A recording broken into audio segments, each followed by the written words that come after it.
ఈ రోజున మీరు చూస్తున్నారు టీవీ ఛానల్లో, మీరు చూస్తున్నారు టీవీలు పెడితే, యూట్యూబ్లు పెడితే చూస్తున్నారు మీరు.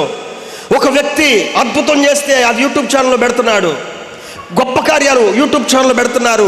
1,00,000 మంది వస్తున్న సంఘ బిడ్డలను వీడియోలు తీసి యూట్యూబ్లో పెడుతున్నారు, టీవీల్లో చూపిస్తున్నారు. మంచిదే.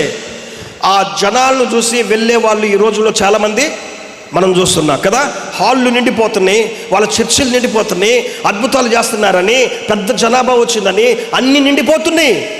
అయితే పిల్లరా, మరి ఈ రోజుల్లోనే ఇలాగ ఉంటే ఆ రోజుల్లో యేసయ్య అద్భుతాలు చేసేవాడు, గొప్ప కార్యాలు చేసేవాడు, సూచక్రియలు చేసేవాడు, ఏమంటే ఉన్నతమైన కార్యాలు చేసేవాడు. మహామహిమతో ఆయన ఈ లోకానికి వచ్చి కుంటి వారిని బాగు చేశాడు, కాళ్ళు కలిగిన వారిని బాగు చేశాడు, గుడ్డి వారికి చూపునిచ్చాడు. ఏమంటే ఆఖరికి చనిపోయిన వారిని, పక్షవాతం కలిగిన వారిని బాగు చేసి చనిపోయిన వారిని లేవనెత్తాడు. అటువంటి యేసయ్య వాళ్ళ ఊర్లో నుంచి వెళ్తున్నాడు అన్నప్పుడు ఇంకెంతమంది